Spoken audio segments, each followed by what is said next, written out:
ಯಾಕೆ ಗೊತ್ತಾ, ಇವತ್ತು ಮುಸ್ಲಿಮರು ಕೇವಲ ಒಂದು ಟಿಕೆಟ್ ಕೇಳಿದರು ಅಷ್ಟೇ. ನಮಗೆ ದಾವಣಗೆರೆ ದಕ್ಷಿಣ ಕ್ಷೇತ್ರದಾಗೆ ನಾವು 85,000 ಮತದಾರರಿದ್ದೀವಿ, ನಮಗೊಂದು ಅವಕಾಶ ಕೊಡ್ರಿ ಅಂತ. ಇವತ್ತು ಏನು ಮಾಡಿದ್ರಿ ನೀವು? ಬರೀ ಪ್ರಚಾರಕ್ಕೆ ಬರಲಿಲ್ಲ ಅನ್ನೋ ಕಾರಣಕ್ಕೆ MLC ಅಕ್ಬರ್ ಜಬ್ಬನ್ನ ಪಕ್ಷದಿಂದ ಉಚ್ಚಾಟನೆ ಮಾಡಿಸಿದ್ರಿ, ಮುಖ್ಯಮಂತ್ರಿಗಳ ಕಾರ್ಯದರ್ಶಿನೂ ಉಚ್ಚಾಟನೆ ಮಾಡಿಸಿದ್ರಿ. ಹಾಂ, ಅದಕ್ಕೆ ನಾನು ಅಲ್ಪಸಂಖ್ಯಾತ ಬಂಧುಗಳಿಗೂ ನಾನು ವಿನಂತಿ ಮಾಡ್ತೀನಿ, ಯಾವ ರೀತಿ ಬ್ರಿಟಿಷರು ಕುತಂತ್ರ ಮಾಡಿ 200 ವರ್ಷ ದೇಶ ಆಳಿದ್ರು ಅದೇ ರೀತಿ ನಿಮ್ಮನ್ನು ಸಹಿತ ಆಳ್ತಾ ಇದ್ದಾರೆ. BJPನ ತೋರಿಸಿ ಯಾವತ್ತೂ ಸಹಿತ BJP ತಂದೆ ಆದಂಥ ತತ್ವ ಸಿದ್ಧಾಂತ ಆದರ್ಶದಿಂದ ಓಟ್ ಕೇಳ್ಕಿಂತ ಬರ್ತಾಯಿತ್ತು. ಈ ರೀತಿ ಏನು ಒಳ ಒಪ್ಪಂದಗಳು ನಮ್ಮ ಜೀವಮಾನದಾಗೆ ಬಂದಿಲ್ಲ. ನಾನು ಹೇಳೋದು ಅಲ್ಲ, ಒಳ ಒಪ್ಪಂದ ಆಗಿದ್ರೆ ಯಾವಾಗ ಯಶವಂತಣ್ಣ ಗೆಲ್ತಿದ್ರು. 4 ಚುನಾವಣೆ ಸೋತೀನಿ. ನನಗೆ ಹಿಂದೆ ಕಾಂಗ್ರೆಸ್ ಕ್ಯಾಂಡಿಡೇಟ್ ಒಬ್ಬರು 2004 ಹೇಳಿದ್ರು, ಕಾಂಗ್ರೆಸ್ ಕ್ಯಾಂಡಿಡೇಟ್ ಆಗಿದ್ದು. ಅವ್ರು ಹೇಳಿದರು ಆವಾಗ ದಾವಣಗೆರೆ ಏಕಿತ್ತು, ಇಡೀ ಒಂದು ನಿಟ್ಟುವಳ್ಳಿ ಭಾಗ ಸೇರ್ತಾಯಿತ್ತು.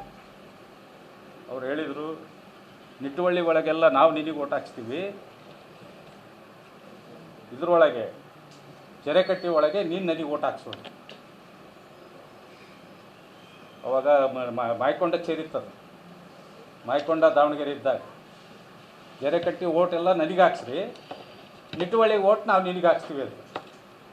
ನಾನು ಹೇಳಿದೆ ಒಂದೇ ಮಾತು, ನಾನು ನಮ್ಮ ಅಪ್ಪಗೆ ಹುಟ್ಟಿನೇ ಹೊರತು ಬೇರೆಯವ್ರಿಗೆ ಹುಟ್ಟಿಲ್ಲ, ನಮ್ಮ ಪಕ್ಷ ಏನು ಹೇಳ್ತೈತೋ ಅದನ್ನೇ ನಡ್ಕೊಳ್ಳೋನು. ಆ ಥರ ಪಕ್ಷಕ್ಕೆ ದ್ರೋಹ ಮಾಡೋ ಕೆಲಸ ನನ್ನ ಜೀವನದಾಗೆ ಮಾಡಲ್ಲ. ನಾನು ಸೋತೆ ಅವಾಗ.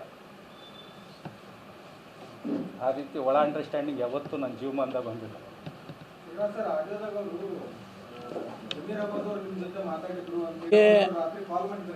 ನಮಗೆ ಜಮೀರ್ ಅಹಮದ್ ಪರಿಚಯ ಈಗ ಅದನ್ನೇ ಹೇಳಿದ್ದಾರೆ, ಶಿರಾಮ್ ಅಹಮದ್ ಹೇಳಿದ್ದಾರೆ. ನಾನೇ ಹೇಳ್ತೇನೆ, ಇಂದ ಇದು ಸೃಷ್ಟಿ ಮಾಡಿ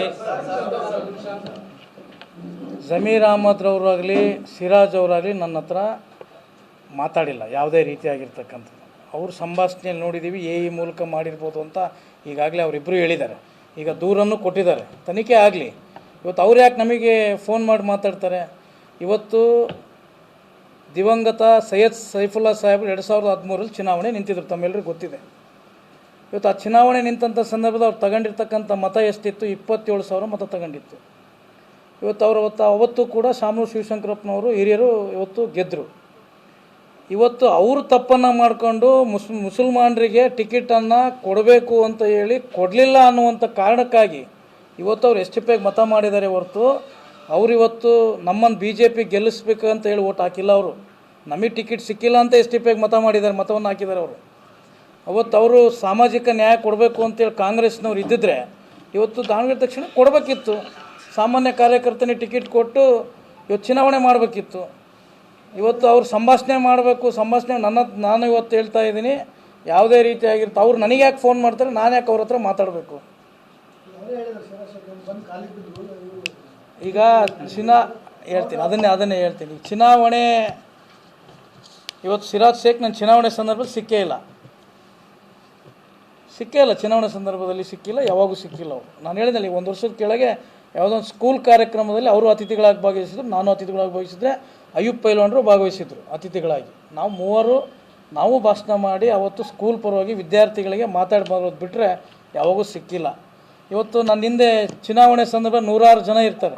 ನಾನು ಕಾಲಿಗೆ ಬಿದ್ದು ಇಷ್ಟೊತ್ತಿಗೆ ವೈರಲ್ ಹಾಕಿದ್ದಿಲ್ವಾ? ಗೊತ್ತಾಗ್ತಿದ್ದಿಲ್ವಾ? ಮೌತ್ ಟು ಮೌತ್ ಮಾತಾಡ್ತಾ ಇರಲಿಲ್ವಾ? ನಾವು ಕಾಲಿಗೆ ಬಿದ್ದಿಲ್ಲ ಪ್ರಶ್ನೆ ಅಲ್ಲ. ಸಿರಾಜೇ ನೋಡಿಲ್ಲ ನಾನು ಚುನಾವಣೆಯಲ್ಲಿ.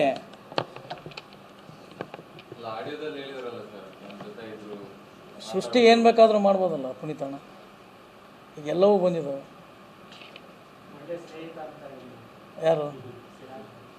ಯಾರು ಸ್ನೇಹಿತ? ಅಲ್ಲ, ಈಗ ನಾನು ದಾವಣಗೆರೆಗೆ ಯಾರು ಸ್ನೇಹಿತರು ಇರಲೇಬಾರ್ದು. ಅವ್ರ ಲೆಕ್ಕಕ್ಕೆ, ಇವ್ರ ಲೆಕ್ಕಕ್ಕೆ, ಮಾತಾಡೋರ ಲೆಕ್ಕಕ್ಕೆ. ಹಂಗೆ ನೀವು ಸ್ನೇಹಿತರಲ್ಲ ನಮಗೆ. ನೀವು ಎಲ್ಲ ಪಕ್ಷದವರು ಎಲ್ಲರೂ ಕೂಡ ಸ್ನೇಹ ಭಾಗದಲ್ಲಿ ಇರ್ತಾರೆ. ಚುನಾವಣೆ ಬಂದರೆ ಚುನಾವಣೆ ಮಾಡೇ ಮಾಡ್ತೀವಿ. ಭಾರತೀಯ ಜನತಾ ಪಾರ್ಟಿ ನಾವೀಗ ಚುನಾವಣೆ ಮಾಡಬೇಕು ಅಂದಾಗ ಪ್ರತಿಯೊಬ್ಬ ಕಾರ್ಯಕರ್ತ ಇವತ್ತು ಸೋತಾಗ ಎಷ್ಟು ಕಣ್ಣೀರು ಹಾಕಿದ್ದಾರೆ ಅಂತ ಹೇಳಿದರೆ, ಇವತ್ತು ನಾವು ಚುನಾವಣೆ ಗೆಲ್ಲೇಬೇಕು ಅಂತ ಇತ್ತು. ಆದರೆ ಇವತ್ತು ಹಣದ ಹೊಳೆ ಹರಿಸಿ ಸೀರೆ ಹಂಚಿ ಗೆದ್ದಿದ್ದಾರೆ ಹೊರತು ಇವತ್ತು ಜಯ ನಿಜವಾಗ್ಲೂ ನಂದೇ.